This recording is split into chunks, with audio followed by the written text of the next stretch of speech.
பூமாவின் வாரம் தேயிலிருந்து என்னை நோக்கி, ஜாமக்காரனே, இரவு எவ்வளவு செல்லுதென்று கூப்பிட்டு கேட்க, அதற்கு ஜாமக்காரன், விடியற்காலம் வருகிறது, ராக்காலம் வருகிறது, நீங்கள் கேட்க மனதானால் திரும்பி வந்து கேளுங்கள் என்று சொல்லுகிறார். பாருங்க, போன வாரம் நம்ம பார்த்தோம், நமக்கு ஒரு மனநிலை மருத்துவர் இருக்கிறார். இயேசு கிறிஸ்துவின் சிந்தையே அந்த தேவனுடைய வல்லமையும் ஆத்மாக்களின் எண்ணங்களையும் பகுத்தறிகிறது. அவர்தான் ஒவ்வொரு கிறிஸ்துவனையும் எப்பொழுது என்கிறாரு பின் தொடர்கிறார். அதான் பவுலப்போஸ்தலன் சொல்றான், என்ன செய்தான்? கிறிஸ்துவின் சிந்தையே உங்கள் இருக்க கடவுது. அவர்தான் நம்முடைய ஆறுதல், அவர்தான் நம்மை இயக்குபவர். பாருங்க, அவர்தான் நம்முடைய யாரா இருக்கிறது? ஆறுதலாக இருக்கிறார். நீங்க உங்க சஞ்சலத்தை கொண்டு எங்கே ஊற்றுவீர்கள்? அவருடைய பாதத்தில் தான் ஊற்ற முடியும். உங்களை வழிநடத்துகிறது யாரா இருக்கிறது? தேவனுடைய ஆவியானவர். அவர் தான் நம்மளை இயக்குனராக இருக்கிறார். முதலில் பரிசுத்தாவி, அடுத்து சொல்றாரு பாருங்க, முதலில் பரிசுத்தாவி கிழக்கத்திய மக்கள் மேல் ஊற்றப்பட்டது. எங்க ஊற்றப்பட்டது பரிசுத்தாவி? முதல்ல மேற்கு நாட்டில் ஊற்றினாரு. நமக்கு இங்க இருந்து பார்க்கும்போது மேற்கு நாடாக இருக்கலாம். எங்க? எருசலேம். நமக்கு எப்படி இருக்கலாம்? எருசலேம் மேற்கு நாடாக இருக்கலாம். ஆனால் அமெரிக்க தேச ஜனங்களுக்கு எருசலேம்ங்கிறது கிழக்கத்திய நாடாக தான் இருக்கு. அதான் சொல்றாரு, முதலில் பரிசுத்தாவி கிழக்கத்திய மக்கள் மேல் ஊற்றப்பட்டார். அவர்கள் தான் முதல் வெளிச்சத்தை பெற்றுக் கொண்டார்கள். யாரு பெற்றுக்கொண்டது? இஸ்ரவேல் ஜனங்கள் தான் முதல்ல என்னது? வெளிச்சத்தையும் பெற்றுக் கொண்டார்கள். இது ஒரு விசேஷத்தை பார்த்தீங்கன்னா என்னன்னா, தேவனுடைய சகல ஆசீர்வாதங்களையும் முதல்ல பெற்றுக் கொள்கிறது யாரு? இஸ்ரவேல் ஜனங்கள் தான் பெற்றுக் கொள்கிறாங்க. பழைய ஏற்பாட்டிலையும் பாருங்க, ஆசீர்வாத தேவன் அவர்களுக்கு யாருக்கு கொடுத்தாரு? அவர்களுக்கு தான் முதல்ல கொடுத்தாரு. புறஜாதி ஜனங்களுக்கு கொடுத்தாரு? கொடுக்கவே இல்லை. அதே பாருங்க, இயேசு கிறிஸ்துடைய காலத்துக்கு பின்பு பரிசுத்தாவின் அபிஷேகம் முதல்ல யாருக்கு கிடைச்சது? அவங்களுக்கு தான் முதல்ல கிடைச்சது. அப்ப அடுத்து சொல்றாரு பாருங்க, சூரியனும் கிழக்கில் தான் உதிக்கிறது, நீதியின் சூரியன் குமாரன் அவரின் வெளிச்சமும் முதலில் கிழக்கத்திய மக்கள் மேல் தான் பிரகாசித்தது. எங்க பிரகாசித்தது? அமெரிக்கால இருந்து பேசுறாரு. முதல்ல நீதியின் சூரியனும் எங்க தான் உதிக்குது? கிழக்கு தான் உதிக்குது. சூரியனும் கிழக்கு தான் உதிக்கிறது. அவர் எங்க பிரசங்கிக்க பண்ணப்பட்டாரு? கிழக்கத்திய மக்கள் மத்தியில் தான் முதல்ல எழுதுறாரு, பிரசங்கிக்க பண்ணப்பட்டார். பிரகாசமும் அங்கதான் இருக்குது. தீர்க்க தரிசனமாய் உரைக்கப்பட்ட சரியான வாக்குத்தத்தம் பண்ணப்பட்ட ஒரு பின்மாரியை நாம் பெற்றிருக்கவில்லை. அவங்க இடையில இன்னும் அமெரிக்க மக்கள் நில முன்மாறி இங்க பெஞ்சாச்சு, ஆனால் அவர்கள் பின்மாறி இடையில இன்னும் பெறவே இல்லை. கடைசி நாட்களில் பின்மாறி இருக்கும். கடைசி நாட்கள் என்ன இருக்கும்? பின்மாறி இருக்கும். யோவேல்ல சொல்வார்ல, யோவேல்ல தானே சொல்வார் இடத்துல, வாசிங்க தான்.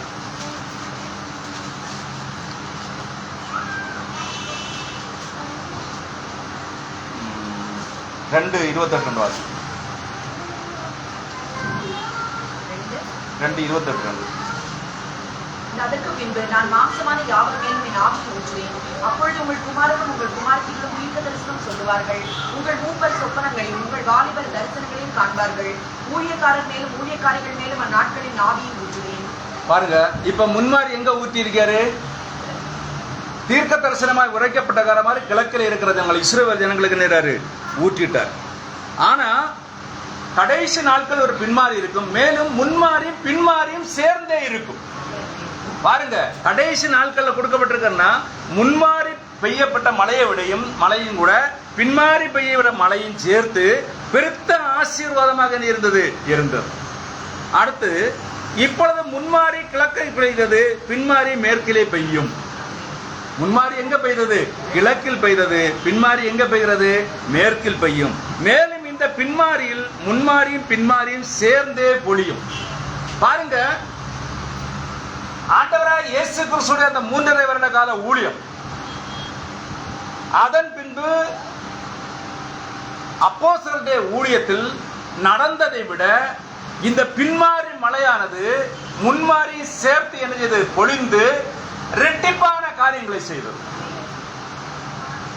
இயேசு கிறிஸ்து செய்த காரியங்களை செய்தது, அப்போஸ்தலர் செய்த காரியங்களையும் இந்த பின்மாரி மலையில தேவன் என்கிறாரு செய்தார். பாருங்க, அது எங்கே செய்தார் என்று சொன்னால் புறஜாதிகள் மத்தியில் அவர் செய்தார். பாருங்க, அடுத்து சொல்றாரு, மக்களுடைய விசுவாசத்தின் மந்த நிலைமையின் காரணமாக. இப்ப பாருங்க, உலகத்துல இருக்கிற ஜனங்களுடைய இருதயம் எல்லாம் சோர்ந்து போய் இருக்கு. மொத்தத்துல எந்த ஒரு மனுஷன் ஆவியில பலப்படுற மனுஷன் மட்டும்தான் என்ன இருக்கிறான்? சத்துவமாக இருக்கிறான். அவனுடைய முகமானது ஐஸ்வர்யமாக இருக்கிறது. ஏன்னா அவனுக்கு ஒரு நம்பிக்கை உண்டு. அந்த நம்பிக்கையானது நம்முடைய கர்த்தராகிய இயேசு கிறிஸ்துவின் வருகையை நோக்கி இருக்கிறது. பாருங்க, அவருக்கு மட்டும்தான் அந்த விசுவாசத்தில் என்ன இருக்கு, அது ஜொலித்து கொண்டிருக்கிறது. அங்க சொல்றாரு பாருங்க, சூரியனானது கடந்து வந்து ஒரு மங்கலான ஒளியை கொடுத்து கொண்டிருக்கிறது. இன்னைக்கு என்ன சூரியனானது என்ன கொடுக்கிறது, மங்கலான ஒளியை கொடுத்து கொண்டிருக்கிறது. அது சொல்றாரு பாருங்க, இயேசு தேவகுமாரனாய் இருந்தார். நான் இன்று பேசிக் கொண்டிருக்கும் வண்ணமாக அவர் தேவகுமாரனாக எவ்விதம் இருந்தாரோ அதே விதமாக அவர் மனிதராகவும் இருந்தார். ஒரு வசனத்தை வாசிப்போம். யோவான் 5:25 வாசிங்களேன். யோவான் 5:25. மரித்தோர் தேவகுமாரனுடைய சத்தத்தை கேட்கும் காலம் வரும், அது இப்பொழுதே வந்திருக்கிறது. போதும் பாருங்க, மரித்தோர் தேவகுமாரனுடைய சத்தத்தை கேட்கும் காலம் வரும், அது இப்பொழுதே வந்திருக்கிறது. வந்ததா? எங்க வந்தது சொல்லு. மரித்த லாசரு யாருடைய சத்தத்தை கேட்டான்? தேவகுமாரனுடைய சத்தத்தை கேட்டான். அடுத்து இன்னொரு வசனத்தை வாசிப்போம். 1 யோவான் 5:12 வாசிங்க. 1 யோவான் 5:12. குமாரனை உடையவன் ஜீவனை உடையவன், தேவனுடைய குமாரன் இல்லாதவன் ஜீவன் இல்லாதவன். பாருங்க, குமாரனை உடையவன் யாரை உடையவனாக இருக்கிறான்? ஜீவனை உடையவனாக இருக்கிறான். ஜீவன் யாரு? கர்த்தராகிய இயேசு கிறிஸ்து. அவர் இன்னும் எப்படி இருக்கிறார்? பரிசுத்த ஆவியாக இருக்கிறார். அவர் ஜீவன் உள்ளவராக மனுஷ கூடாரங்களில் ஜீவித்துக் கொண்டிருக்கிறார் என்று ஜீவன் உள்ளவராக எங்க இருக்கிறாரு? மனுஷ கூடாரங்களில் நெய்றாரு ஜீவித்துக் கொண்டிருக்கிறார். அதனால நம்ம யாரா மாற முடியாது? கிறிஸ்துவாக மாற முடியாது. கிறிஸ்து ஒரே ஒருவர். கர்த்தராகிய இயேசு கிறிஸ்து ஒரே ஒருவர். பாருங்க, அவர் என்ன சொல்றாருன்னா, நான் இன்று பேசிக் கொண்டிருக்கும் வண்ணமாக அவர் தேவகுமாரனாக எவ்விதம் இருந்தாரோ அதே விதமாக அவர் மனிதனாகவும் பூமியில இருந்தார். மனிதனாக இருந்தார்ல. லாசருடைய கல்லறையில் போய் நின்று கண்ணீர் விட்டார்ல, மனுஷனாக இருந்தார். அதே நேரம் அதே லாசருடைய கல்லறையில் நின்று கொண்டு லாசருவே எழும்பி வாயில் நின்றாரு, கூப்பிடுறார். அப்படி யாரா இருந்தார்? அவர் தேவகுமாரன். அவர் மனிதனாகவும் இருந்தார், தேவனாகவும் இருந்தார். அவர் யோர்தானில் ஞானஸ்நானம் பண்ணப்பட்ட பொழுது அப்பொழுது பரிசுத்த ஆவியானவர் அளவில்லாமல் வந்து இறங்கினார். வாசிப்போர் வசனம் கூட கொலோசியர் 2:9 வாசிங்க. கொலோசியர் 2:9.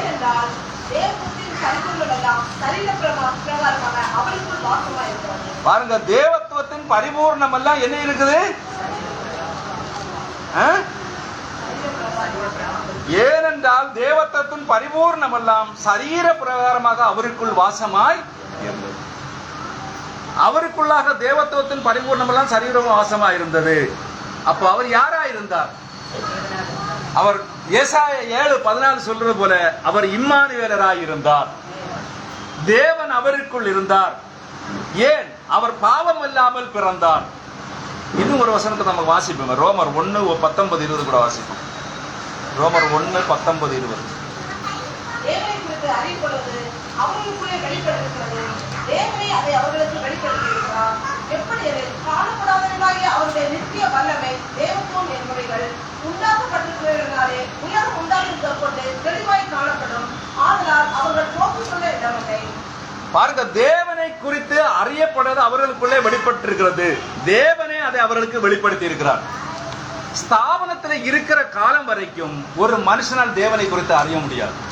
அறியலாம் எப்படின்னா, இயேசு கிறிஸ்து என்கிறாரு ஒரு தேவன் என்று அறிந்து கொள்ளலாம். ஆனா இங்க என்னன்னா, தேவனை குறித்து அறியப்படுவது அவர்களுக்குள்ளே வெளிப்பட்டிருக்கிறது. தேவனே அதை அவர்களுக்கு இருக்காரு வெளிப்படுத்தி இருக்கிறார். அப்ப உண்மையான மனவாட்டிக்கு தான் தேவன் தன்னை முழுவதுமாக வெளிப்படுத்தி கொடுக்கிறார். ஆதியாகமம் முதல் வெளிப்படுத்தின விசேஷம் வரைக்கும் அவர் யாரா இருக்கிறார் என்பதை யார் வெளிப்படுத்தி கொடுக்கிறது? தேவன் வெளிப்படுத்தி கொடுக்கிறார். எப்படி என்றால், காணப்படாதவர்களாகிய அவருடைய நித்திய வல்லமை தேவத்துவம் என்பவைகள் உண்டாக்கப்பட்டிருக்கிறவர்களாலே உலக உண்டாவது முதற்கொண்டு தெளிவாய் காணப்படும். ஆதலால் அவர்கள் போக்கு செல்ல இடமில்லை. என்ன சொல்லியிருக்காருங்க? அவருடைய நித்திய வல்லமை தேவத்துவம் என்பவைகள் எப்படி உலகம் உண்டானது முதல் தொண்டு இன்றைக்கு வரை என்ன அது வெளிப்படுத்தப்பட்டிருக்கிறது. நம்ம போன வாரத்துக்கு முந்தின மாதிரி தியானிச்சல் என்ன இருக்குது? பையன் என்ன கேட்குறான்? தேவன் எனக்கு காட்டி கொடுங்க. யார்கிட்ட? தாயார்கிட்ட கேட்குறான், உபாத்தியார்கிட்ட போய் கேட்குறான், பாஸ்டர்கிட்ட கேட்குறான். யாருமே என்ன சொல்ல முடியல, பதில காண முடியல. ஆனால் வேதம் என்ன சொல்லு பாருங்க, என்ன சொல்லுன்னா, உலகம் உண்டானது முதற்கொண்டு தெளிவாய் காணப்படும். என்ன சொல்றது? உலகம் உண்டானது முதற்கொண்டு தெளிவாய் காணப்படும். அதனால் போக்கு சொல்ல இடமே இல்லை. இவன் ஏழை மீனவன் தேவன் எங்கே இருக்கிறார் என்பதை அவனுக்கு வெளிப்படுத்தி காட்டி கொடுத்தான். ஏழை மீனவன் தானே காட்டி கொடுத்தான். நான் அனுதினமும் தேவனை காண்கிறேன். தீர்க்கதரிசி சொல்றாரு, எவர்களுக்குள் தேவன் இருக்கிறாரோ அவர்கள் எல்லாரும் அனுதினம் தேவனை காண்கிறார்கள். பாருங்க, எவர்களுக்குள்ளெல்லாம் பரிசுத்தாவி இருக்கிறதோ அவர்கள் எல்லாம் யாரை காண்கிறார்கள்? தேவனை காண்கிறார்கள். அதான் சொல்றாரு, அவர் இம்மானுவேலராய் இருந்தார், தேவன் அவருக்குள் இருந்தார். ஏன்? அவர் பாவம் இல்லாமல் பிறந்திருந்தார். அவருக்குள்ள பாவமே இல்லை. ஒரு பாவ சரீரத்தில் அவர் பிறந்திருந்தாலும் அவர் பாவம் இல்லாமல் பிறந்தார். பாருங்க, ஏனென்றால் அவருக்கு என்ன இல்லை? தொப்புள் கொடி இல்லை. உண்டா? தொப்புள் கொடி இல்லை. மரியாளுடைய எந்த வித உதவியும் அவர் இல்லை. அவருக்கு ஒரு பாத்திரம் தான். எதுக்கு? இயேசு கிறிஸ்து வெளிப்படுகிறதுக்கு ஒரு பாத்திரமாக மாத்திரம் தான் யார் இருந்ததுன்னு கேட்டால் மரியாள் இருந்தாலே தவிர வேற எதுவுமாக அங்க இல்லவே இல்லை. மேலும் தேவனுக்கு தன்னை ஒப்பு கொடுப்பதற்கு வழியை கொண்டிருந்தார். அது ஒரு ஆட்டுக்குட்டியாக இருந்ததுனால, அவர் ஒரு ஆட்டுக்குட்டியாக இருந்ததுனால தேவனுக்கு தன்னை ஒப்பு கொடுப்பதற்கான வழியை கொண்டிருந்தார். பாருங்க, ஆட்டுக்குட்டி தான் மேய்ப்பனுடைய சொல் கேட்கும். இன்னொரு மேய்ப்பனுடைய சொல் அந்த ஆடு கேட்கவே கேட்காது. அவனுக்கு அது சத்தத்தை தெரியவே செய்யும். அவனுடைய சத்தம் கேட்கறதுனால அது விலகி ஓடி போயிடும். ஆகவே தேவனுடைய எல்லாம் அவருக்குள் வாசமாக இருந்தது. இயேசு கிறிஸ்து பூமியில் இருக்கிறதுல ஒரு வார்த்தையில, பரலோகத்திலிருந்து இறங்கினவரும் பரலோகத்தில் இருக்கிறவருமான மனுஷகுமாரன் இல்லாமல் பரலோகத்திற்கு ஏறி இறங்கினவர் யார்? அவர் பாருங்க, அவர் இங்கே கீழே நிற்கிறார். ஆனா சொல்றாரு, என்ன சொல்றாரு? பரலோகத்திலே இருக்கிறவரும் அவராகத்தான் இருக்கிறார். இப்பொழுது நீங்களும் நானும் எந்த அளவுக்கு நம்மை ஒப்பு கொடுக்கிறோமோ, இங்கேதான் விஷயமே வருகிறது. பாருங்க, இப்பொழுது நீங்களும் நானும் எந்த அளவுக்கு நம்மை ஒப்பு கொடுக்கிறோமோ அதை காட்டிலும் அதிகமாக தேவனை நாம் பெற்றுக்கொள்ள முடியாது. ஒரு வசனத்தை வாசிப்போம். லூக்கா 6:38, மத்தேயு 4:24. கொடுங்கள், அப்பொழுது உங்களுக்கு கொடுக்கப்படும். அமுக்கி குலுக்கி சரித்து விழும்படி நன்றாய் அளந்து உங்கள் மடியிலே போடுவார்கள். நீங்கள் எந்த அளவினால் அளக்கிறீர்களோ அந்த அளவினால் உங்களுக்கும் அளக்கப்படும் என்றார். மத்தேயு 4:24. அவருடைய கீர்த்தி சீரியையும் பிரசித்தமாயிற்று. அப்பொழுது பரவின வியாதிகளை இல்ல, மார்க் 4:24 சகோதரி. மார்க் ஆமா. பின்னும் அவர் அவர்களை நோக்கி, நீங்கள் கேட்கிறதை கவனியுங்கள். எந்த அளவினால் அளக்கிறீர்களோ அந்த அளவினால் உங்களுக்கு அளக்கப்படும். கேட்கிற உங்களுக்கு அதிகம் கொடுக்கப்படும். பாருங்க, நீங்கள் எந்த அளவினால் அளக்கிறீர்களோ அந்த அளவின்படியே நடக்கும். நீங்க கொஞ்சம் அளந்தீங்கன்னு கேட்டா உங்களுக்கு கொஞ்சம் அளந்து போடப்படும். நீங்க நிறைய அளந்தீங்கன்னா உங்களுக்கு நிறைய அளந்து போடப்படும். எல்லாரும் செய்வாங்க, உலக பிரகாரமாக உங்களுக்கு பிரசங்கம் பண்ணுவார்கள். நீங்க எவ்வளவு கொடுக்கிறீர்களோ அவ்வளவுக்கு அதிகமாக உங்களுக்கு கொடுக்கப்படும் என்று ஆசீர்வாதத்தை குறித்து இங்கே பிரசங்கம் பண்ணுவார்கள். ஆனா தீர்க்கதரிசி என்ன சொல்கிறாரு சொன்னால், பில்லி பிரகாம் ஆகிய நான், நல்லா புரிஞ்சுக்கொள்ளுங்க. இவர் என்ன சொல்றாரு? எந்த அளவினால் நீங்கள் அளக்கிறீர்களோ அந்த அளவினால் உங்களுக்கு நீ அளக்க. இங்க சொல்றாரு, பில்லி பிரகாம் ஆகிய நான் வழியை விட்டு எந்த அளவுக்கு என்னை விலக்கிக் கொள்கிறேனோ அந்த அளவுக்கு தேவன் உள்ளே வருகிறார். நீங்க எந்த அளவுக்கு உங்களை விட்டு, நான் அல்ல, பவுல் சொல்றேன் பாருங்க, இனி நான் அல்ல, கிறிஸ்துவே எனக்குள் ஜீவிக்கிறார். இனியோட சொல்றேன் பாருங்க, கிறிஸ்துவுடன கூட சிலுவையிலே அறையப்பட்டேன். அங்கதான் சொல்ல, அந்த வசனத்தை உடைச்சாதான் இல்லாம முன்ன வரும். கிறிஸ்துவுடன கூட என்ன செய்றேன்? சிலுவையில் அறையப்பட்டேன். இனி நான் அல்ல, கிறிஸ்துவே எனக்குள் ஜீவிக்கிறார். இங்க தீர்க்கதரிசி என்ன சொல்றாரு பாத்தீங்களா? வில்லி பிரங்காம் ஆகிய நான் என் வழியை விட்டு எந்த அளவுக்கு என்னை விலக்கிக் கொள்கிறனோ அந்த அளவுக்கு தேவன் உள்ளே வருகிறார். ஆனால் பிரங்காம் அங்கு இருக்கும் வரைக்கும், யாரு? இந்த சரீரமாகிய கூடாரத்திற்குள்ள பிரங்காம் அங்கு இருக்கும் மட்டும் அவர் உள்ளே வருகிற தேவனுக்கு வழி இருக்கவே செய்ய. அதான் சொல்லல பாடம், சுயமென்னில் சாம்பராய் மாற சுத்தாவிய நிரப்பு நெல்லி பாடுறாங்க இல்லையா? சுயத்தை அழிக்கணும், நீர் எங்க வரணும்? உள்ளே வரணும். அப்போ சுயத்தை அழிக்கணும் யாரால முடியும்? உங்களால முடியுமா? யாரால முடியும்? சுயத்தை அழிக்க வேண்டும் என்று சொல்லி யாரால முடியும்? தேவனுக்கு நீங்கள் இடம் கொடுக்கும் பொழுது உங்களோட சுயமானது உங்களை விட்டு வெளியே கடந்து செல்கிறது. தேவனுக்கு நீங்கள் இடம் கொடுக்கும் பொழுது தேவன் பூர்ணமாக உள்ளே வருகிறார். அப்போ நீங்க, அதாவது பாருங்க, நீங்க அப்ப வேற இருக்கிறேன், என்ன சொல்லினேன், நான் ஜாஸ்பர் ஜோமனியா தான் இருக்கிறேன். நான் என்னை விட்டு முழுவதுமாக வெளியே போகும் பொழுது தேவன் முழுவதுமாக எங்கே வருகிறார்? எனக்கு உள்ளே வருகிறார். அப்ப பாருங்க, யோவான் சானகன், ஒவ்வொரு தீர்க்கதரிசிகள் அவர்கள் தேவனுக்கு இடம் கொடுக்கும் பொழுது தேவன் அவர்களுக்குள்ள முழுசா கடந்து வருகிறார். அவர்கள்ட்ட சொல்லுற வார்த்தைகள் எழுதியது சரியாக எழுதியது அங்கே நிறைவேறுகிறது. என்ன நிறைவேறுது? அப்ப யாரா இருக்குது? அந்த சரீரம் யாரா இருக்கிறேன்னு சொன்னால் எலியாவாக இருக்கலாம், யோவான் ஸ்நானகராக இருக்கலாம், இல்லை அப்போஸ்தலனாகிய பேதுருவாக இருக்கலாம், இல்லை பரிசுத்த பவுலாக இருக்கலாம். ஆனால் அவர்களுடைய சுயங்கள் வெளியேறி தேவன் முழுவதும் உள்ளே வரும் பொழுது பேதுரு சொல்றான்ல, பொன்னும் வெள்ளியும் என்னிடத்தில் இல்லை, என்னிடத்தில் இருக்கிறது இவனுக்கு கொடுக்கிறேன். அவனிடத்தில் என்ன இருக்கிறது? அப்போ பாருங்க, அவன்கிட்ட ஒண்ணுமே இல்லை. அதனால தான் கொடுத்து கடைசி திட்டம் பாருங்க, அவனுடைய மரண வேளையில் அவன் சொல்கிறான், என் நேசர் இறந்தது போல நான் இறக்க விரும்பவே இல்லை, என்னை தலைகீழாக சிலுவையில் அறையுங்கள் என்று. அப்ப யார் இருந்தது அங்கே? யார் இருந்தது அங்க? கிறிஸ்து அவனுக்குள் ஜீவித்துக் கொண்டிருக்கிறார். பவுலப்போஸ்தலனுக்குள் கிறிஸ்து ஜீவித்துக் கொண்டிருந்தார். எலியாவுக்குள் கிறிஸ்து ஜீவித்துக் கொண்டார். அதான் சுயம் வெளியே போகிறது. அங்க யார் இருக்கிறது? தேவன் வாசம் பண்ணுகிறார். அதனால சொல்றார் பாருங்க, மேலும் உங்களுக்கும் இதுதான், எனக்கு மட்டும் அல்ல, உங்களுக்கும் இதுதான். அதனால பவுலப்போஸ்தலன் தெளிவா, அதாவது பவுலப்போஸ்தலன் தெளிவாகத்தான் அங்கு நமக்கு எழுதுகிறான், நிருபங்கள் எழுதி வச்சிருக்கிறான். ஆனால் அதை நடைமுறைக்கும் செயல்முறைக்கும் கொண்டு வருவது எப்படிப்பட்ட காரியம்? இடையில நமக்கு சின்ன பருவத்திலே படிச்சிருப்பேன். இன்னைக்கு தாமஸ் ஆல்வா எடிசன் என்ன கண்டுபிடிச்சாரு? பல்பை கண்டுபிடிச்சாரு. எத்தனை முறை தோத்து போனார் சொல்லுங்களேன் பார்ப்போம். 1000க்கு மேலான முறைகளை என்கிறாரு தோத்து போனார். கடைசியில டங்ஸ்டன் இலையை கொண்டு பல்பை என்கிறாரு கண்டுபிடிச்சிட்டு நைட்ல போய் பொண்டாட்டிட்டு சொல்றாரு, நான் பல்பை எரிய வைத்துட்டேன் என்று. பொண்டாட்டி என்ன சொன்னா தெரியுமா? நீங்க போய் படுத்து தூங்குங்க. என்ன சொன்னாங்க? நீங்க கண்டுபிடிச்சாச்சு இல்ல, சந்தோஷமான காரியம், நீங்க பெருஞ்சீங்க, இனியாவது ரெஸ்ட் எடுங்க, படுங்க. நல்லா புரிஞ்சுங்க. 1000 முறை தோல்வி அடைந்த பின்பும் அவர் என்ன இல்லை, தன்னுடைய முயற்சி அங்கு விடவே இல்லை. எப்படியாவது பல்பை கண்டுபிடிக்க, எரிய வைக்கணும். எலக்ட்ரிசிட்டி கண்டுபிடிச்சாச்சு, எல்லாமே கண்டுபிடிச்சாச்சு. ஒரு விளக்கு எரியறதுக்கு என்ன வேண்டும்? நிச்சயம் மின்சாரம் வேணும். மின்சாரத்தையும் கண்டுபிடிச்சு வச்சுக்கிட்டு விளக்கு எரிய வைக்கிறது என்னது? அவர் பல முறைகள் எல்லாம் எல்லாம் வெடிச்சு சிதறி போன வழியிலே கடைசியில் டங்ஸ்டன் நிலையில் இருந்தது, அது எரிய தொடங்க. பாருங்க, முயற்சி என்கிறது அல்ல, யாரை சார்ந்து முயற்சி. அப்ப அவருடைய எண்ணங்களை சிந்தனையில யாரு கூட இருந்திருக்கும்? ஆல்வா தாமஸ் எடிசன் யாரோட இடைப்பட்டிருப்பார்? தேவனோடு இடைப்பட்டிருப்பார். தேவன் தான் அந்த ஞானத்தை அங்கு கொடுத்திருக்க வேண்டும். தேவனுடைய ஞானம் இல்லை என்று சொன்னால் ஒரு காரியங்களை நீங்கள் கண்டுபிடிக்க முடியவே முடியாது. அப்போ இங்க அவர் சொல்றாரு, உங்களுக்கும் எனக்கும் அதுதான், அது நம்முடைய வழியிலிருந்து விலக்கி கொள்ளுதலாகும். நாம் போற வழியிலிருந்து நம்மை முழுவதுமாக என்னை விலக்கி கொள்கிறார். பாருங்க, இன்னொரு ஒரு உதாரணம் சொல்றேன் பாருங்க. அப்போஸ்தலர் அந்த ஆண்டவராய் இயேசு கிறிஸ்துடைய 12 சீசர்களும், ஒருத்தனை விட்டுரும், அடுத்து பவுல சேர்த்தாச்சு 12 சீசர்கள். 12 சீசர்களும் சில நேரங்கள் தன்னுடைய சுயமான காரியங்களை எல்லாம் எடுத்து சொல்றாங்க. இங்க நமக்கு வந்தாரு தோமா. அவர்கிட்ட தேவன் என்ன சொன்னாரு?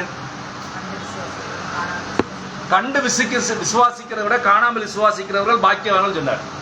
அவர்கிட்ட என்ன சொன்னார் கடைசியில்? நீ எங்க போ? இந்தியாவிற்கு போன்னு சொன்னார். இந்தியாவுக்கும் இஸ்ரவேலுக்கும் வணிகமோ எண்ணங்கள் இருந்திருந்தாலும் எந்த நம்பிக்கையோடு அவர் இந்தியாவுக்கு இங்க வந்தார்? அப்ப அவரோடு கூட தேவன் இருக்கிறார் என்கிற ஒரு விசுவாசம் அவருக்குள் கொழுந்து விட்டு எரிந்த ஒரே காரணத்தினால்தான் இங்க இருக்கிறாரு, கடந்து வந்தார். இங்க வந்து அவர் தேவன் விற்கப்பட்டு விட்டாரா? இல்லவே இல்லை, விற்கப்பட விடவே இல்லை. பாருங்க, எந்த சூழ்நிலை சதிதான் செய்தார்களே தவிர தேவன் அவனே எல்லா காரியங்களும் வேதத்தில் இங்கே பார்க்கும்போது எல்லா விசுவாசிகளுக்கும் மற்ற அவிசுவாசிகள் சதிதான் செய்கிறார்களே தவிர சரியான பாதையில் ஒன்றுமே அங்கு செய்கிறதே இல்லை. அப்ப இங்க நான் நம்மை விட்டு விலகும் பொழுது, அதாவது நம்மை விட்டு, நான் என்கிற சுயம் நம்மை விட்டு அகலும் பொழுது தேவன் நமக்குள் வாசம் பண்ணுகிறார். அடுத்து சொல்றாரு பாருங்க, நாம் சிந்திக்கும் விதமாக பார்ப்பதில்லை. என்ன சொல்றாரு? நாம் சிந்திக்கும் விதமாக பார்ப்பதில்லை, நாம் சிந்திக்கும் விதமாக செயல்படுகிறதும் இல்லை. ஆனால் நமக்கு பதிலாக அவரை சிந்திக்க விடுவது, நமக்கு பதிலாக அவரை பார்க்க விடுவது, பரிசுத்த ஆவிக்கு செவி கொடுப்பது உத்தமமே ஆகும். ஏன்னா நாம் சிந்திக்கும் விதமாக பார்ப்பதும் இல்லை, நாம் சிந்திக்கும் விதமாக செயல்படுவதும் இல்லை. நாம சிந்திக்கிறோம், சில காரியங்களை சிந்தனை செய்கிறோம், அந்த சிந்தனையாவது அடுத்த கொஞ்ச நேரம் அது மடங்கி போயிடும் அதுக்கு பாட்டு. ஆனால் தேவன் ஒரு தேவனை அனுமதிக்க விடும் பொழுது, தேவன் சிந்திக்கும் பொழுது என்ன செய்யறது? அந்த காரியம் செயல்படுத்தப்படுகிறது. அந்த காரியம் என்ன செய்யறது? செயல்படுத்தப்படுகிறது. அடுத்தது, கிழக்கிலே பிரகாசித்த அதே வெளிச்சம்தான் அதுதான் மேற்கிலும் பிரகாசிக்கும். காலை பிரகாசித்த அதே வெளிச்சம்தான் மாலையிலும் பிரகாசிக்கும். பாருங்க, காலையில சூரியன் எப்படி உதிக்குது, எவ்வளவு சூடு இருக்கு காலையில. ஒரு நல்ல தணுத்த நிலைமையில அந்த கொஞ்சம் கொஞ்சம் கொஞ்சம் ஒரு 9 மணி கலையத்தில் கொஞ்சம் கூட சூடு வந்து 10 மணியாமல் கொஞ்சம் கூட சூடு கூடி அடுத்து மதியம் 12 மணியாமல் நல்ல கடுஞ்சூடு கொண்டு 2 மணி நேரம் அடிக்கும். அடுத்து 3 மணிக்கு இது கொஞ்சம் குறையும், 4 மணிக்கு கொஞ்சம் குறையும். அந்த சூடோட வெக்க தான் அடுத்து இருக்கிறத தவிர அந்த வெப்பமான கொஞ்சம் கொஞ்சமாக தனிவாக மாறி 5, 6 மணி ஆகும். காலையில் எப்படி வந்ததோ அதே நிலைமைக்கு இருக்கிறது, அது வந்து மறைந்து விடுகிறது. காலையில் பிரகாசித்த அதே வெளிச்சம் தான் மாலையிலும் பிரகாசிக்கும். நாம் இதன் ஊடாகத்தான் வழிநடுக கடந்து சென்று கொண்டிருக்கிறோம். அந்த வெளிச்சத்தை கூட தான் நாம நடந்து வந்து கொண்டிருக்கிறோம். இந்த சாயங்கால நேரத்தில் நிழல் விழுந்து கொண்டிருக்கிறது, ஆனால் நாம் வெளிச்சத்தை பெற்றிருக்கிறோம். இந்த சாயங்கால வேளை இப்ப பாருங்க, இந்த சாயங்கால வேளையில் என்ன விழுந்திருக்கிறோம்னா நிழல் விழுந்தாச்சு. சபைக்குள்ள என்ன விழுந்துருச்சு, சபை காலம் எப்படி இருக்கிறது, சாயங்கால வெளிச்சத்தில் இருக்கிறது. ஆனால் நாம் என்ன பெற்றிருக்கிறோம், ஆனால் வெளிச்சத்தை பெற்றிருக்கிறோம். ஏன்னா இயேசு கிறிஸ்து நேற்றும் இன்றும் என்றும் மாறாதவராக இருந்து அந்த அமெரிக்கா தேசத்திலையும் ஆப்பிரிக்கா தேசத்திலையும் ஐரோப்பிய தேசத்திலையும் இந்தியா என்கிற இந்த துணை கண்டத்திலையும் மாபெரும் காரியங்களை செய்திருக்கிறார் அந்த ஒரு மனுஷனை வைத்து. அப்ப அது வெளிச்சம் பிரகாசித்துக் கொண்டிருந்தது. அப்போ மக்களை எச்சரிப்பதே ஒரு ஜாமக்காரனின் கடமையாகும். ஜாமக்காரனுடைய கடமை என்னது, மக்களை எச்சரிப்பதே. அவன் நல்ல ஒரு ஜாமக்காரனா இருந்தால் வந்து கொண்டிருக்கிறதான நியாய தீர்ப்பை குறித்தும், நல்ல ஒரு ஜாமக்காரன், நல்ல ஒரு தேவனுடைய மனுஷனாய், நல்ல ஒரு தேவனுடைய ஊழியக்காரனாய் இருந்தால் வந்து கொண்டிருக்கிற நியாய தீர்ப்பை குறித்தும், நெருங்கி வரும் படைகளை குறித்தும், வேவுகாரர்களை குறித்தும், வேறு ஏதாவது வந்தால் அதை குறித்தும் மக்களை எச்சரிக்க வேண்டும். பாருங்க, ஆண்டவர் ஒரு மனுஷனை மக்களை எச்சரிக்க அனுப்பினார். அந்த மனுஷன் யாருன்னு சொல்லுங்களேன் பாப்போம். யோனா.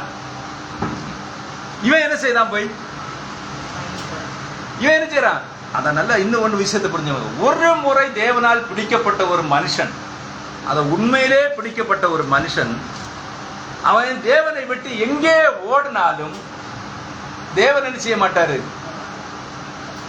தேவன் என்ன செய்ய மாட்டாரு, விடவே மாட்டார். அவன் எங்க ஓடினாலும் விட மாட்டார்.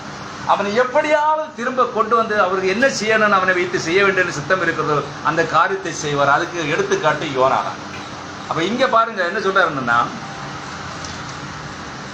நியாய தீர்ப்பை குறித்தும் நிச்சயமாக பூமியில என்ன உண்டு, நியாய தீர்ப்பு உண்டு. நெருங்கி வரும் படைகளை குறித்தும் போடணுமா, அதை போட்டுடும்.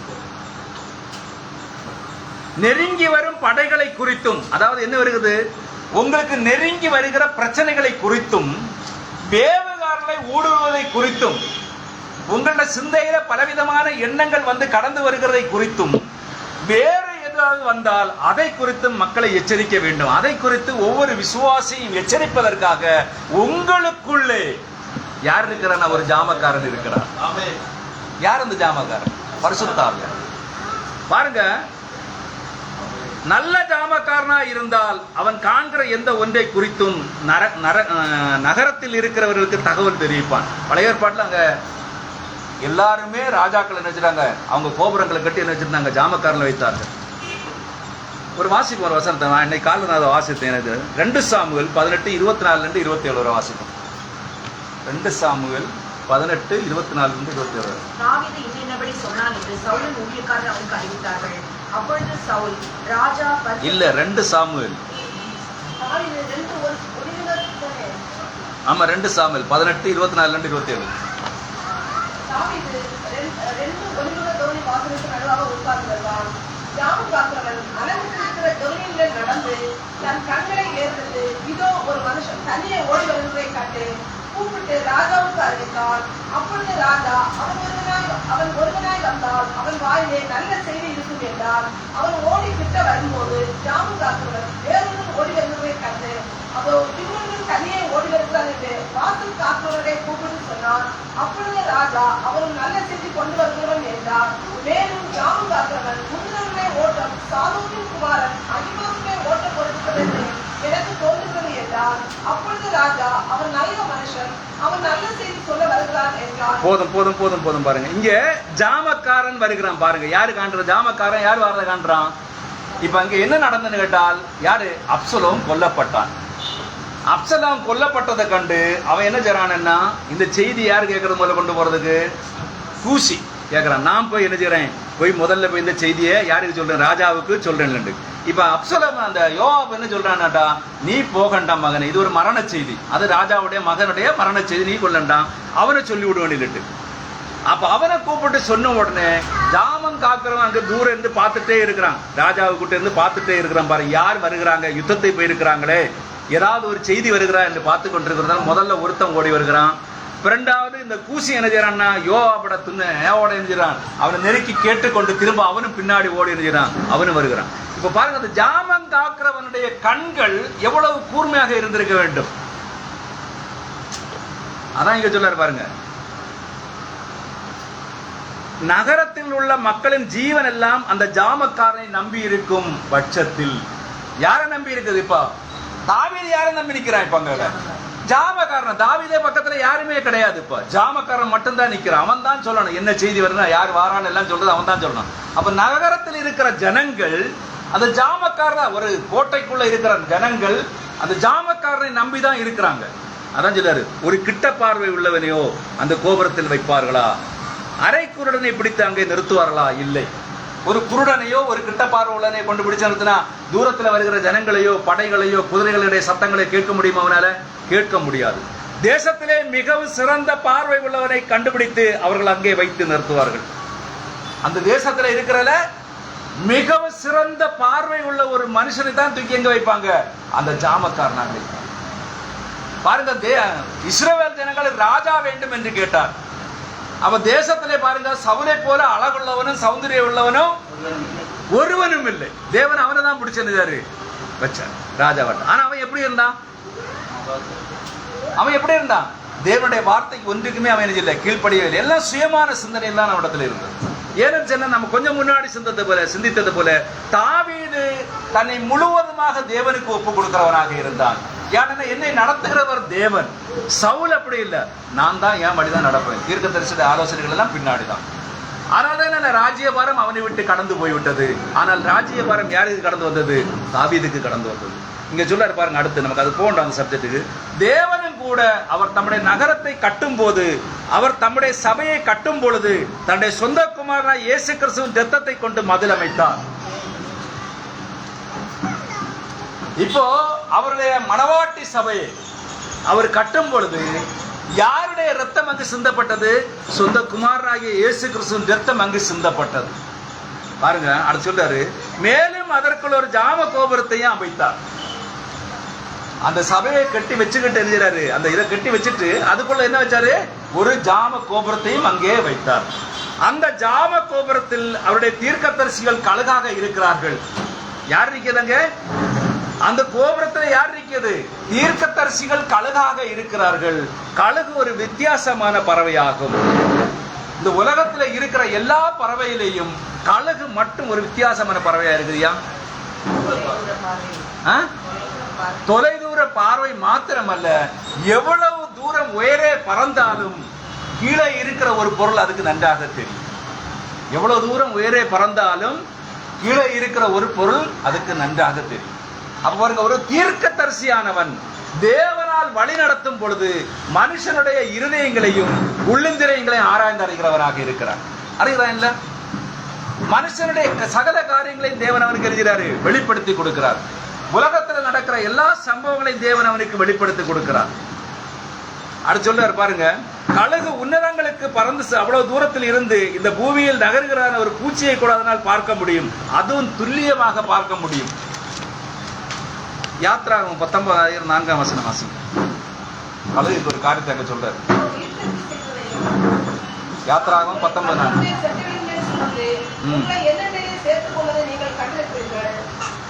பாருங்க, என்ன சொல்றீங்க? கழுகுடைய செட்டைகளின் மேல் சுமந்து உங்களை என்னண்டையில் சேர்த்து சொல்றாரு. அப்ப என்ன சொன்னாரு? அப்போ இப்பொழுது தேவன் தம்முடைய பிரசங்கிகளையும் தீர்க்கதரிசிகளையும் அந்த கழுகுக்கு தான் ஒப்பிடுகிறார். பாருங்க, அன்றைக்கு நின்றது யார்? அங்கே மோசே. மோசே ஒரு கழுகாக நின்று இஸ்ரவேல் ஜனங்களை தேவன் அன்றைக்கு நடத்தினான். ஆனா எத்தனை பேர் போய் சேர்ந்தாங்க? 2 பேர் தான் போய் சேர்ந்தாங்க.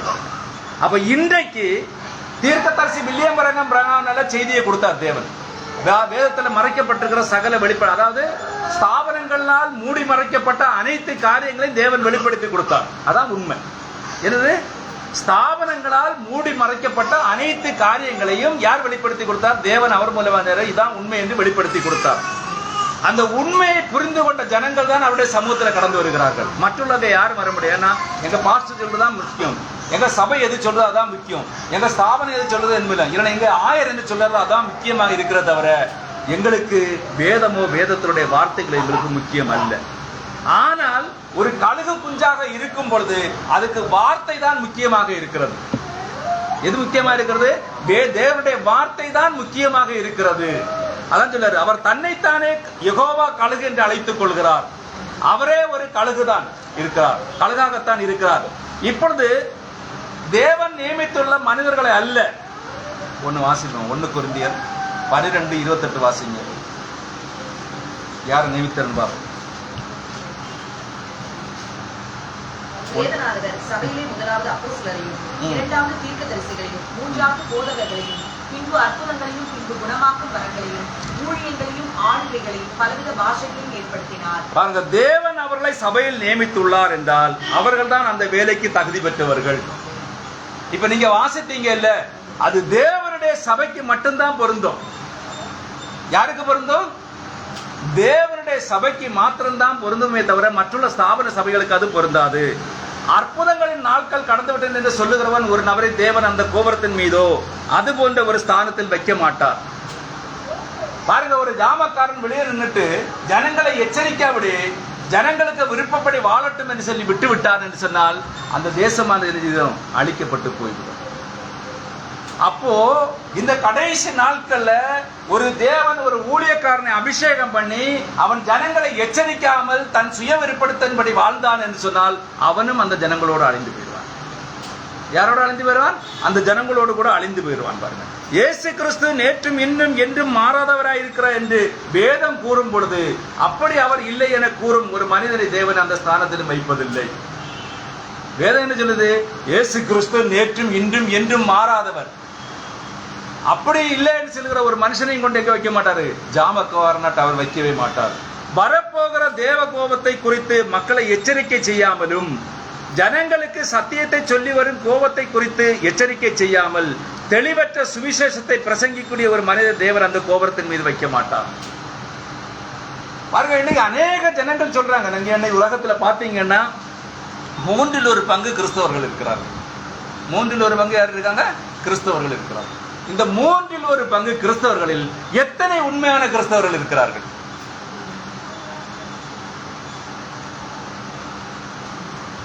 உலகத்தில் இப்ப 900 கோடி ஜனங்கள் இருக்காங்கன்னா 300 கோடி கிறிஸ்தவர்கள் இருக்கிறார்கள். இந்த 300 கோடி ஜனங்கள்ல எத்தனை உண்மையான கிறிஸ்தவர்கள் இருக்கிறார்கள்? தேவனுடைய முன்னறிவு. பாருங்க, இஸ்ரவேல் ஜனங்கள் 20 லட்சம் பேர் என்ன வாஞ்சியோடு கடந்து வந்தார்கள்? என்ன வாஞ்சியோடு கடந்து வந்தார்கள்? நாங்க நிச்சயமாக கானான் தேசத்திற்கு போவேன்னு சொல்லி. ஆனா தேவன் யாரை முன்குறித்து வச்சிருந்தாரு? காலேபை, யோசுவாவை தான் வச்சிருந்தாரு. அப்ப அதே போல இந்த கடைசி நாட்கள் உலகம் முழுவதும் கிறிஸ்தவர்கள் கையில் வந்தாலும் தேவனுடைய வார்த்தையும் தேவனுடைய வார்த்தைக்கு செவி கொடுக்கிற மனிதர்களை மாத்திரமே தேவன் என்ன கண்ணோக்கி பார்க்கிறார். யார? தேவனுடைய வார்த்தையும் தேவனுடைய வார்த்தைகளுக்கு செவி கொடுக்கிற மனுஷனை தான் யாரு கண்ணோக்கி பார்க்கிறது? தேவன் கண்ணோக்கி பார்க்கிறார். அப்படி சொல்றாரு பாருங்க,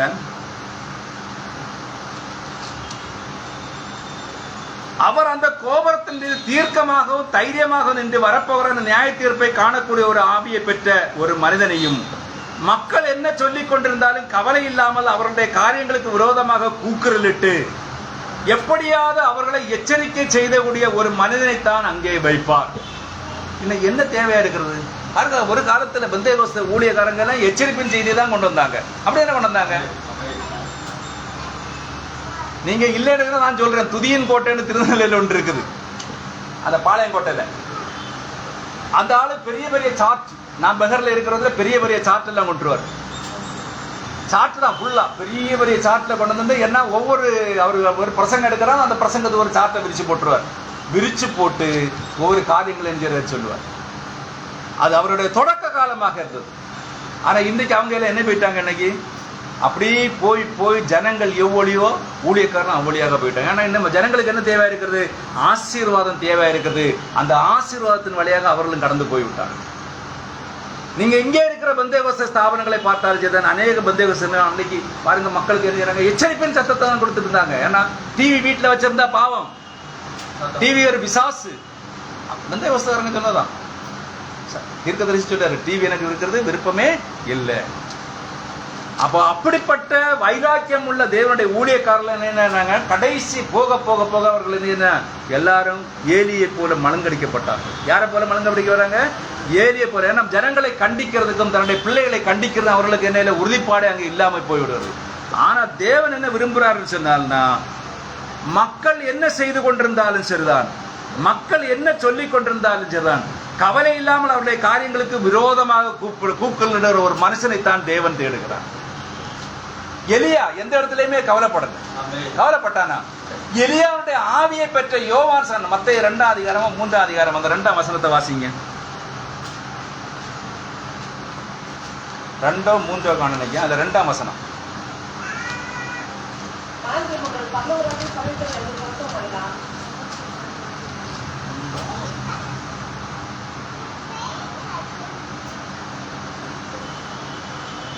மனம் திரும்புங்கள், பரலோக ராஜ்யம் சமீபத்திருக்கிறது என்று என்ன சொன்னா பிரசங்கம் பண்ணினார். அம்மா வந்து என்ன சொல்றான்? முதல்ல வந்து நின்றுட்டு பாருங்க, யோவான் சாந்தன் மனம் திரும்புங்கள் முதல்ல வந்து சொல்லுன்னா, மனம் திரும்புங்கள், பரலோக ராஜ்யம் சமீபத்திருக்கிறது பிரசங்கம் பண்ணினார்.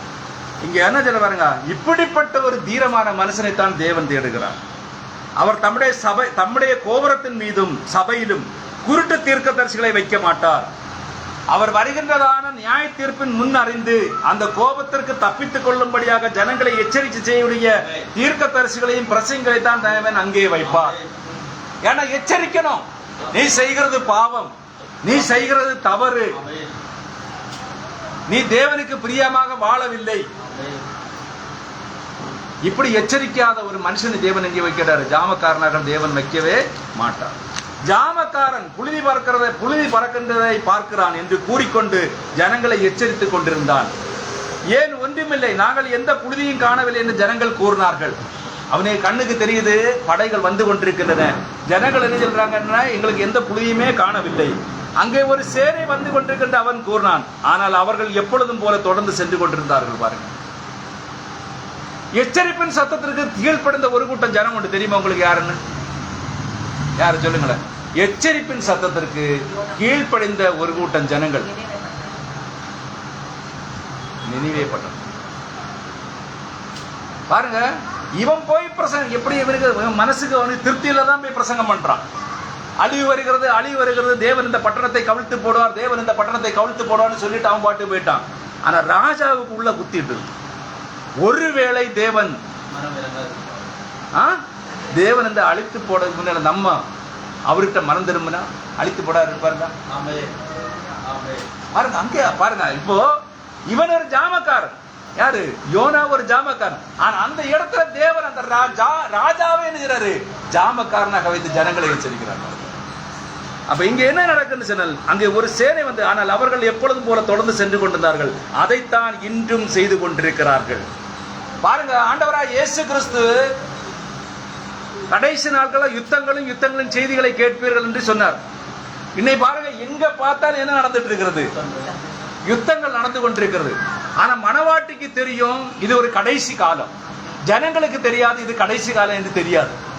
ஜனங்களுக்கு என்னன்னா, அவங்க மாறி என்ன பிரச்சனை, சண்டை, எண்ணெய்க்கு வேண்டி அடிபடிக்கலாம், டாலருக்கு வேண்டி அடிபடிச்சுட்டு இருக்கிறான். ஆனா வேதத்தில் உள்ள தீர்க்க தரிசனங்கள் எல்லாம் நிறைவேறுகின்ற காரியம் என்று யாருக்கு தெரியாது? ஜனங்களுக்கு தெரியவே இல்லை. ஆனால் மனவாட்டியானவள் அதை உற்று நோக்கி பார்த்து கொண்டு இப்படிப்பட்ட சம்பவங்கள் அடுத்து என்ன நடக்க போகிறதோ, இயேசு கிறிஸ்துடைய வருகை நெருங்கி கொண்டிருக்கிறது என்று அவள் அதை ஆராய்ந்து கொண்டிருக்கிறார். அப்போ அடுத்து அதைத்தான் இன்று செய்து கொண்டிருக்கிறார்கள். எந்த ஒரு மனிதனாகலும் அவன் போதிய அளவுக்கு ஆவிக்குரியவனாகவும் பகுத்தறிவு உள்ளவனாக இருந்தால் நாம் முடிவில் இருக்கிறோம் என்பதை அவன் அறிந்து கொள்ள முடியும். பாருங்க, ஒரு மனுஷன் ஆவிக்குரிய மனுஷனாக சும்மா ஒண்ணு ஆவிக்குரிய மனுஷனா மாற முடியுமா? இன்னைக்கு பாருங்க, எல்லாருமே சொல்றாங்க நாங்க எல்லாம் ஆவிக்குரிய மனுஷன் என்று. எல்லாரும் ஆவிக்குரிய மனுஷனா மாற முடியுமா? ஆண்டவராய் இயேசு கிறிஸ்து தெளிவா, நீங்க எத்தனை பேருக்கு சுவிசேஷம் சொல்லி இருப்பீங்க? சொன்னவங்க என்ன சொன்னாங்க? எங்க பாஸ்டர் அதைத்தான் சொன்னாங்க இல்ல. ஆனால் உண்மை அதுவாக இருக்குதா? இல்லை. ஏன்னா பாருங்க, எந்த ஒரு மனிதனும் அவன் போதிய அளவுக்கு ஆவிக்குரியவனாம் பகுத்தறிவு உள்ளவனாக இருந்தால் நாம் முடிவில் இருக்கிறோம் என்று அவனால் அறிந்து கொள்ள முடியும். தேவன் நமக்கு ஒரு எச்சரிப்பின் சத்தத்தை நாம இந்த கடைசி நாட்கள்ல வாழ்ந்து கொண்டிருக்கிறோம். கடைசி மணி நேர வேலையில, ஏன்னா சாயங்காலத்துல வெளிச்சம் உதிச்சாச்சு. அந்த வெளிச்சத்துல நம்ம நடந்து கொண்டிருக்கிறோம். எப்பொழுது அவருடைய வருகை இருக்கும் என்று நமக்கே தெரியாது.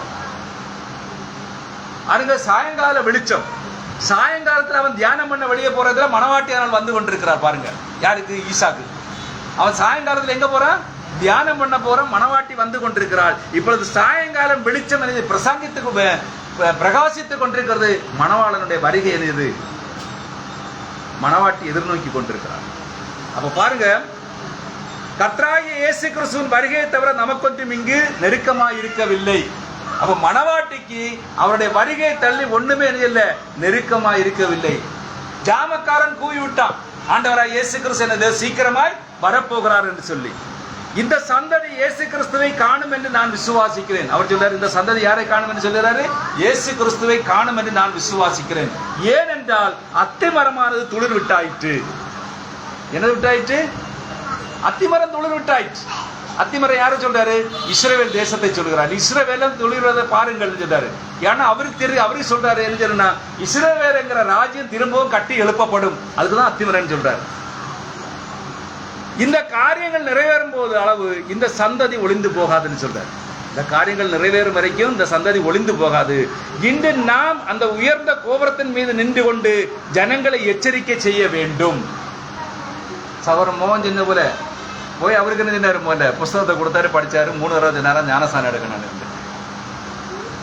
ஞானஸ்தானம் எடுக்க சொல்லுகிறதுக்கு முன்னாக முதல்ல எதை சொல்லிக்கணும்?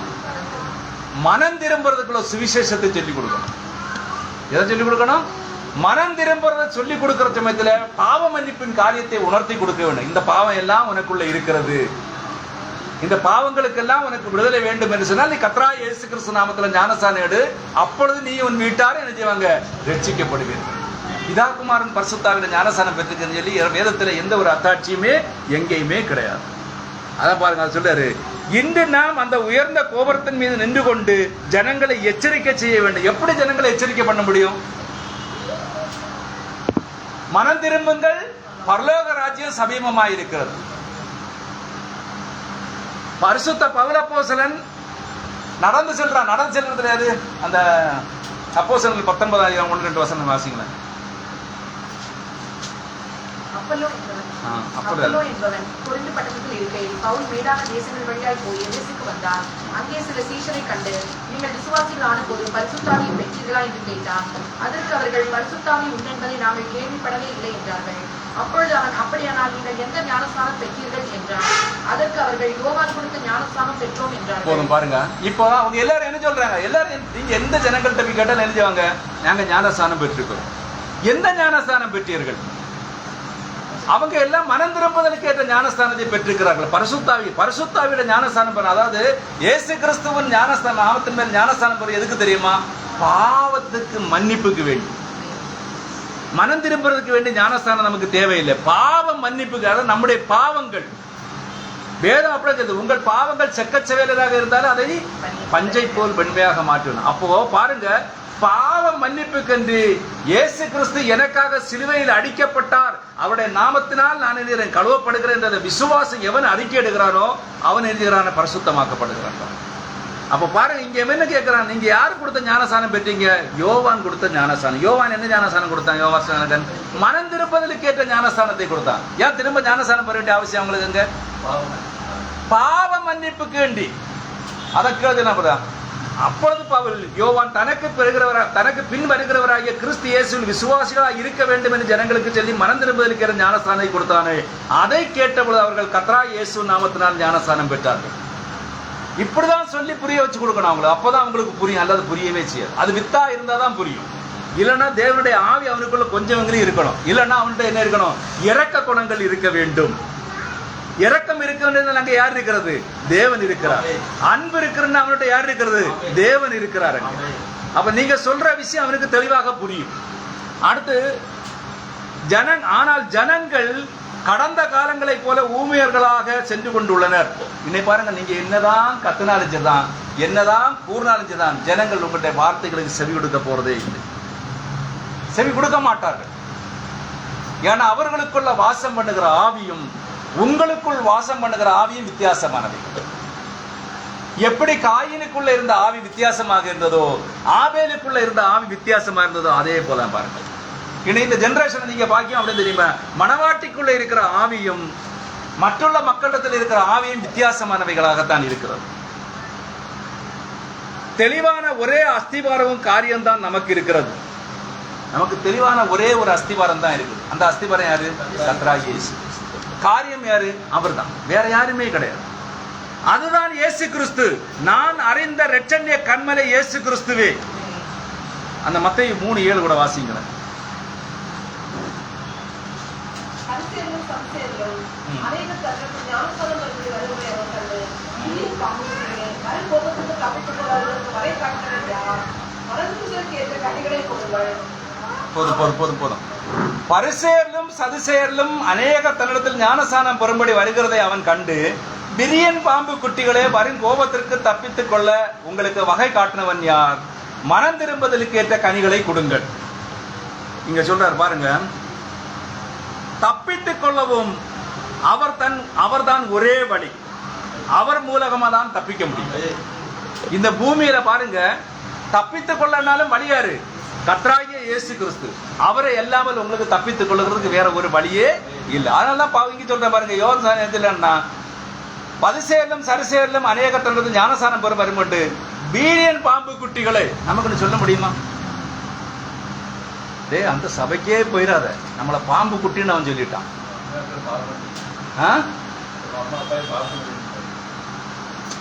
பாருங்க, பாம்புன்னு சொல்லிட்டான். அங்க போகவே செய்யாதுங்க. அடுத்து இன்னி போன இனி என்னெல்லாம் எடுத்துட்டு நமக்கே தெரியாது. ஆனா வேத அவன் தெளிவா சொல்றான் பாருங்க. அவனை என்ன யாராலும் ஏதாவது செய்ய முடிஞ்சுதான்? பரிசுத்தாவின் வல்லமையினால் வழிநடத்தப்படுகிற ஒரு ஊழியக்காரன் நின்று சொல்றான், வீரியன் பாம்பு குட்டிகளே. அடுத்து என்ன சொல்றான்? வரும் கோபத்துக்கு தப்பித்துக் கொள்ள உங்களுக்கு வகை காட்டினவன் யார்? பாருங்க, வரும் கோபம் வரப்போகுது. வந்துதா? அதாவது இஸ்ரவேல் ஜனங்களுக்கு கோபம் வந்ததா? பெரிய கோபம் வந்தது. தேவனுடைய கோபம் வந்ததா? எப்போ வந்தது? இயேசு கிறிஸ்து கிபி 70 தீத்துராயன் மூலமாக என்னது அங்க பெரும் கோபம் அங்கே வந்தது. தப்பி அப்ப பாருங்க, இந்த தீத்துராயன் மூலமாக ஒரு பெரும் கோபம் அங்கு வரும் பொழுது அவருடைய பிள்ளைகள் எல்லாரும் தப்பித்தார்கள் அல்லவா? அப்போஸ்தலர்கள் எல்லாரும் என்ன செய்தாங்க? எல்லாரும் தப்பித்தார்கள். யாரும் அதுக்குள்ள இல்லை.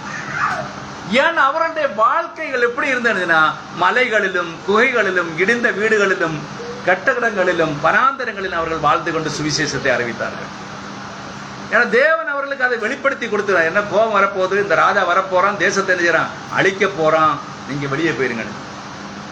பாருங்க, அடுத்து சொல்றான் பாருங்க, ஆபிரகாம் எங்களுக்கு தகப்பன் என்று உங்களுக்குள்ளே சொல்லிக் கொள்ள நினையாதீர்கள். இன்னைக்கு அநேக ஜனங்களுக்கு சொல்லுவாங்க, எங்களுக்கு அந்த பாஸ்டர் எவ்வளவு அருமையான பாஸ்டர், அதுக்கு மேல ஒரு பாஸ்டர் இருந்தார், அவர் எவ்வளவு அருமையான பாஸ்டர், எங்களுக்கு வாழ்க்கையில் எந்தவித குறையுமே இல்லை. ஆனா நீ எங்கே இருக்கிறாய்? குறை ஒன்றுமே இல்லை. நீ எங்கே இருக்கிறாய்? அதான் கேள்வி. கானான் தேசத்துக்கு பிரயாணப்பட்ட நீ எங்கே நிற்கிறாய் இப்பொழுது? வேதம் சொல்லுது, அவருடைய சவங்கள் எல்லாம் எங்க இருந்தது?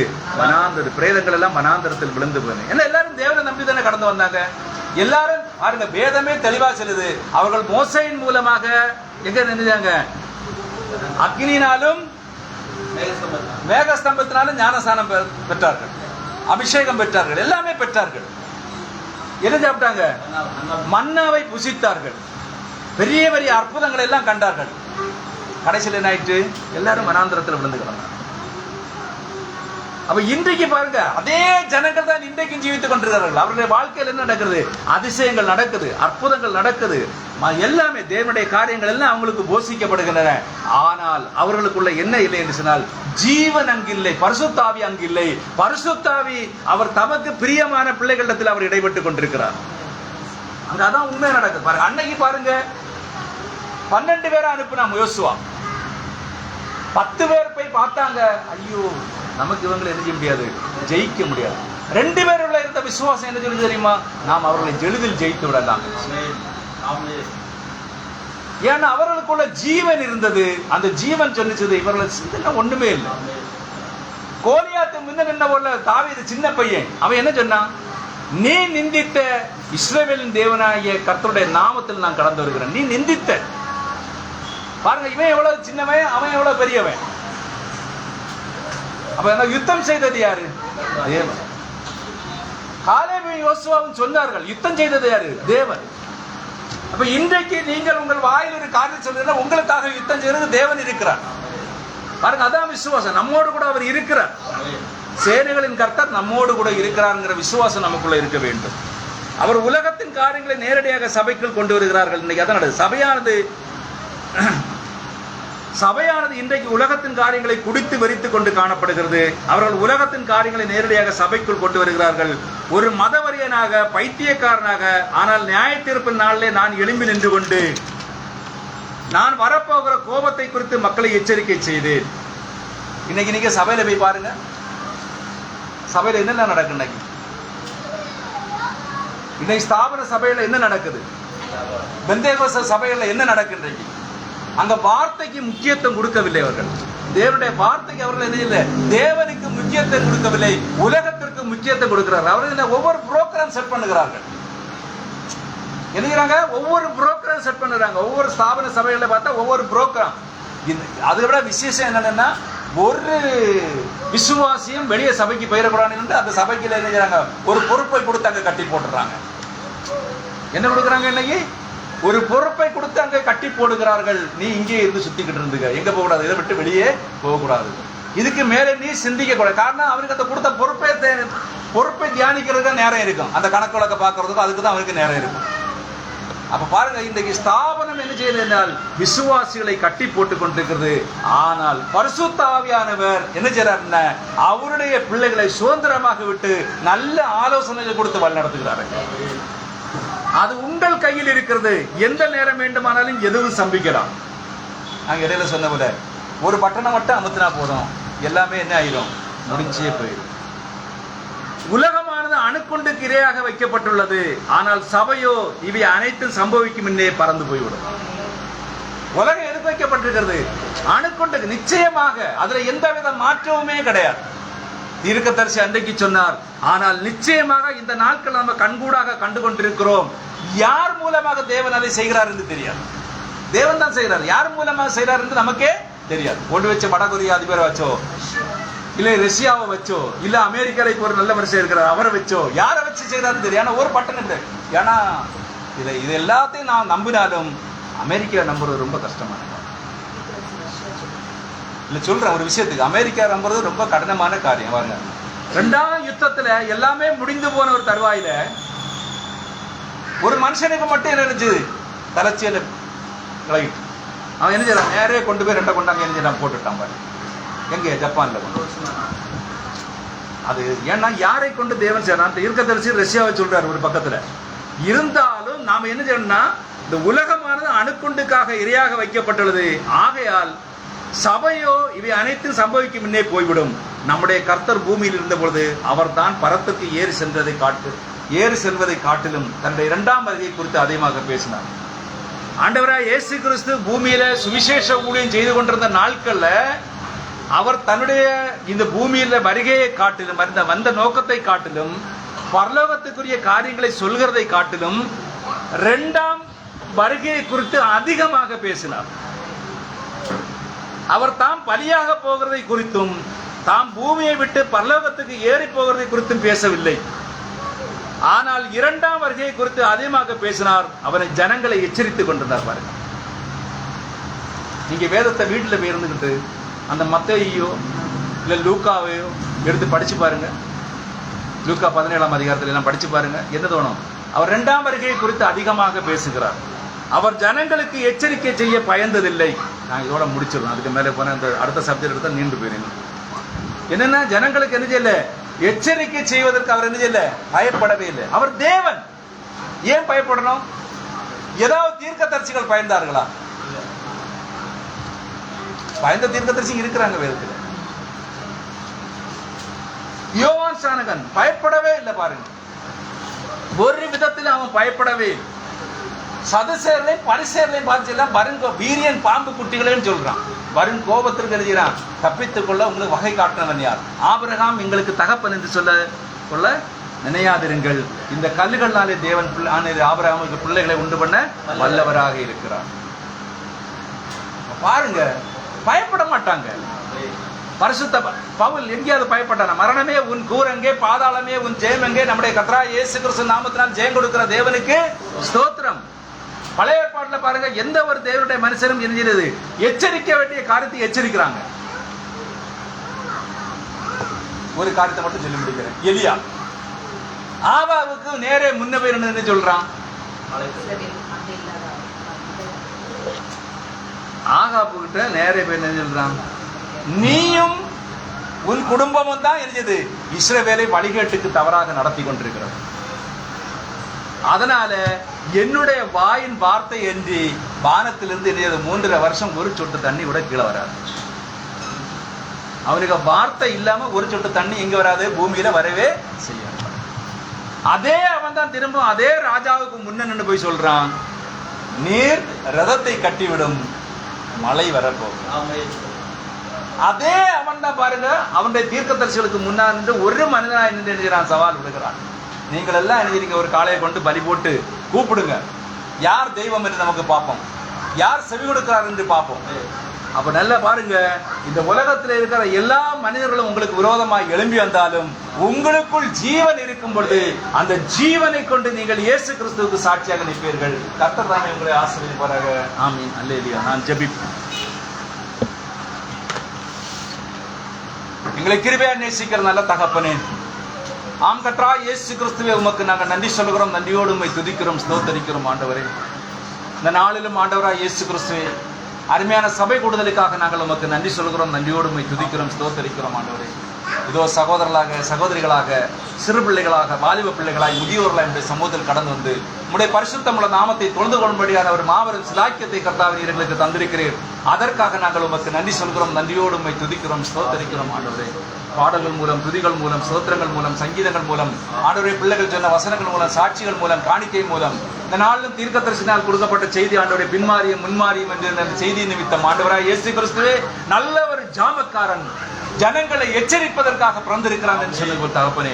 நல்ல ஒரு ஊழியக்காரன், ஜனங்களை எச்சரிப்பதற்காக வரும் கோபத்திற்கு தப்பித்துக் கொள்கிற உங்களுக்கு வகை காட்டினவன் யார் என்று ஆண்டவரை யோவான் சாணகன் சொன்ன போல் தகப்பனே, இந்த கடைசி நாட்கள் ஆண்டவரை தேவனுடைய கோபத்தையும் தேவனுடைய எச்சரிப்பையும் இந்த உலக ராஜ்யங்களில் நடக்க போற சகல காரியங்களை எடுத்து கூறி நீ கிறிஸ்துவாகிய பேழைக்குள் கடந்து வந்தாய் என்று சொன்னால் ரட்சிக்கப்படுவாய் என்று சொல்கிற மனிதனை தேவன் எதிர்நோக்கி கொண்டிருக்கிறார்.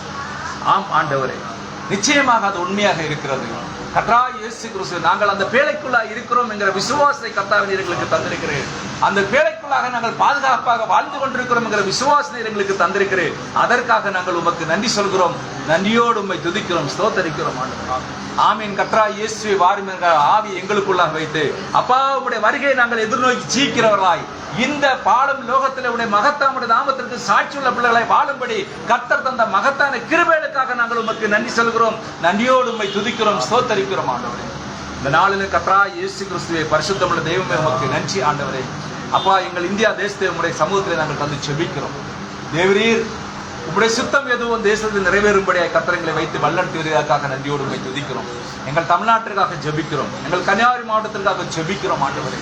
தேவரீர் எங்கள் கரங்கள் பட்டணத்திற்காக நீர் எங்களுக்கு இந்த தேசத்தில் தந்த சபைக்காக நன்றியோடு உம்மை துதிக்கிறோம். அப்பா, நாங்கள் ஜீவிக்கின்ற தேசங்கள் ஆண்டவரே, எங்கள் ஒரு சொந்த கிராமங்களுக்காக நன்றியோடு உம்மை துதிக்கிறோம், ஸ்தோத்தரிக்கிறோம் ஆண்டவரே. எங்கள் ஐக்கியத்திலிருந்து வெளிநாடுகளிலும் வெளி மாவட்டங்களிலும் வெளி தேசங்களிலும் வாழ்ந்து கொண்டு வேலை பார்த்து கொண்டு ஆண்டவரே பலவித பணிகளில் கடந்து சென்றிருக்கிற ஒவ்வொரு தேவனுடைய பிள்ளைகளுக்காக நாங்கள் நன்றியோடு உம்மை துதிக்கிறோம், ஸ்தோத்தரிக்கிறோம் ஆண்டவரே.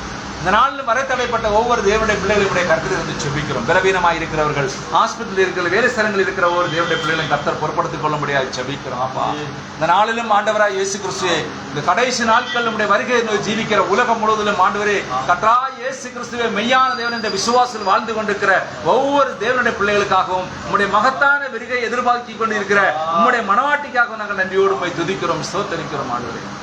தேவரீர் நீர் ஒவ்வொரு நாட்களையும் ஆசீர்வதித்திருக்கிற தேவன், தேவரீர் ஒவ்வொரு பொழுதையும் ஆசீர்வதித்திருக்கிறேன். தம்முடைய பிள்ளைகள் ஒவ்வொருவரையும் வெட்கப்படுத்தாமல் நம்முடைய வார்த்தைக்காக நிலைநிற்க கர்த்தர் ஆசீர்வதித்து வழிநடத்துகிற தேவனாய் இருக்கிறவர்கள் நமக்கு நாங்கள் நன்றி சொல்கிறோம், நன்றியோடு உம்மை துதிக்கிறோம், ஸ்தோத்தரிக்கிறோம். எங்களை முழுவதுமாக உடைய கரத்திலே தருகிறோம் அப்பா. நீர் எங்கள் மணவாளன், நாங்கள் உடைய மணவாட்டிங்கிற விசுவாசம் எங்களுக்கு தந்திருக்கிறேன். ஆனால் உமக்கு நிச்சயமாக தெரியும் இதில் யாரெல்லாம் மணவாட்டியா இருக்கிறார்கள் என்று உமக்கு நிச்சயமாக தெரிய மாட்டேன். எங்கள் தேவனே உமக்கு நாங்கள் நன்றி சொல்கிறோம் ஆண்டவரே. மகிமை நம்பிக்கையை உமக்கு நன்றி சொல்கிறோம். மாறாதவரை உமக்கு நன்றி சொல்கிறோம். அதிசயங்களை அற்புதங்களை செய்தவரை உமக்கு நன்றி சொல்கிறோம். ஆச்சரியமான வழிகள் எங்களை வழிநடத்துகிறவரை உமக்கு நன்றி சொல்கிறோம் ஆண்டவரே. ஆமீன். கர்த்தராகிய இயேசுவே வாரும் என்கிற ஆவியை வைத்தவரை உமக்கு நன்றி சொல்கிறோம். எங்களை முழுவதுமாய் உம்முடைய கரத்திலே தாழ்த்தி தருகிறோம் ஆண்டவரே. ஆம் கர்த்தராகிய இயேசு கிறிஸ்து நீரே எங்களுக்கு தஞ்சமாய் இருக்கிறபடியா தேவரீர் நீர் எங்களை ஆசீர்வதித்து எங்களை பலப்படுத்தி உம்முடைய வழிகளில் ஒவ்வொரு நிமிஷம் நீர் எங்களை வழிநடத்தும்படியாய் எங்கள் மீட்பு ரட்சகருமாகிய இயேசு நாமத்தில் ஆமென். என் ஆத்துமாவே கர்த்தரை ஸ்தோத்திரி, என் முழு உள்ளமையுடைய பரிசுத்த நாமத்தை ஸ்தோத்திரி. என் ஆத்துமாவே கர்த்தரை ஸ்தோத்திரி, கர்த்தர் செய்த சகல உபகாரங்களை மறவாதே. ஆமென். ஹல்லேலூயா ஹல்லேலூயா ஹல்லேலூயா ஹல்லேலூயா ஹல்லேலூயா ஹல்லேலூயா ஹல்லேலூயா ஹல்லேலூயா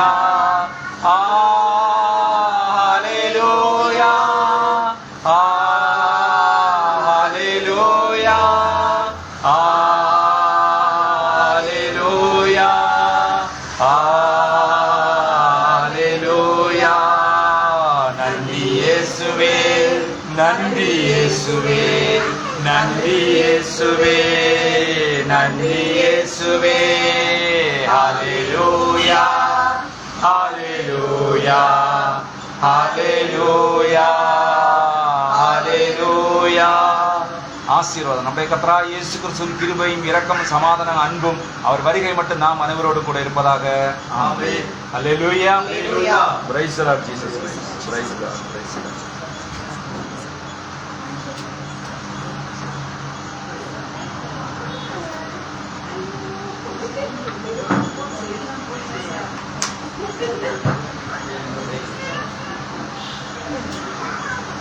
நான் சார்ஜ் போடாமல் விட்டுருக்கேன், மறந்துச்சு.